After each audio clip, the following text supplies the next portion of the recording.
Mengapa hanya untuk membuktikan keaslian ijazah seorang mantan presiden, publik harus menunggu bertahun-tahun tanpa kejelasan sampai kapan? Dan yang lebih membingungkan, mengapa hingga hari ini Jokowi tak pernah sekalipun menunjukkan ijazahnya secara terbuka kepada publik? Keengganan ini memantik kecurigaan luas. Alih-alih dijawab, publik justru harus melakukan investigasi sendiri. Dan dari sinilah, satu demi satu, kejanggalan mulai muncul, membentuk pola yang konsisten dan sulit disebut sebagai kebetulan semata.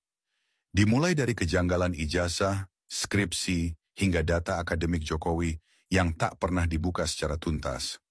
Pernyataan Jokowi soal dosen pembimbing juga berubah-ubah. Dulu mengaku dibimbing Kasmujo, kini dibantah sendiri. Bareskrim Polri bahkan menyatakan Jokowi menjalani KKN tahun 1983, tapi Jokowi kembali membantahnya bahwa KKN-nya dilakukan awal tahun 1985. Mana yang benar? Keanehan juga terlihat pada data pencalonan Jokowi. Dalam sejumlah pilkada dan pilpres, data administratif Jokowi itu hilang di KPU di Solo, KPUD DKI, hingga KPU Pusat. Aneh bukan? Belum lagi perubahan gelar akademik. Dari doktorandus saat jadi wali kota Solo, lalu berubah jadi insinyur saat jadi gubernur dan presiden. Bagaimana mungkin gelar akademik bisa berubah-ubah? Pernyataan paling mengejutkan datang dari politisi senior. Partai Demokrasi Indonesia Perjuangan, Beator Suryadi. Ia menyebut ijazah Jokowi bukan dari UGM, tapi dicetak ulang di Pasar Pramuka pada tahun 2012.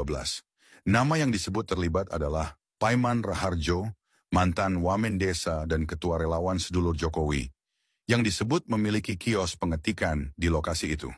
Dan menariknya, Pasar Pramuka terbakar pada Desember 2024. Sebagian publik menduga kebakaran itu bukan insiden biasa, melainkan cara untuk menghilangkan jejak pencetakan ulang ijazah palsu. Semua kejanggalan ini saling terhubung. Potongan puzzle itu membentuk benang merah yang sulit untuk disangkal. Ini bukan kasus administratif biasa.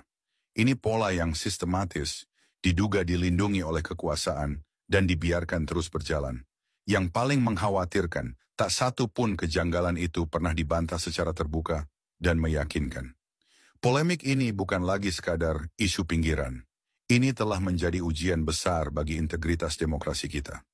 Pertanyaannya pun kini bergeser.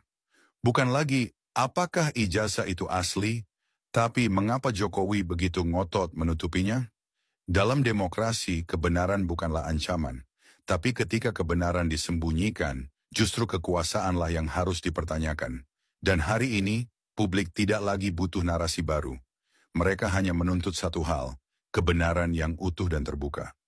Kalau kamu suka konten yang kritis, tajam dan investigatif, mengulas fakta dengan jelas, jangan lupa tulis pendapat kalian di kolom komentar.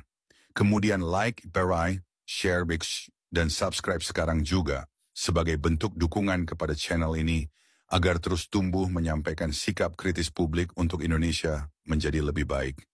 Terima kasih telah menyimak. Sampai jumpa di video berikutnya.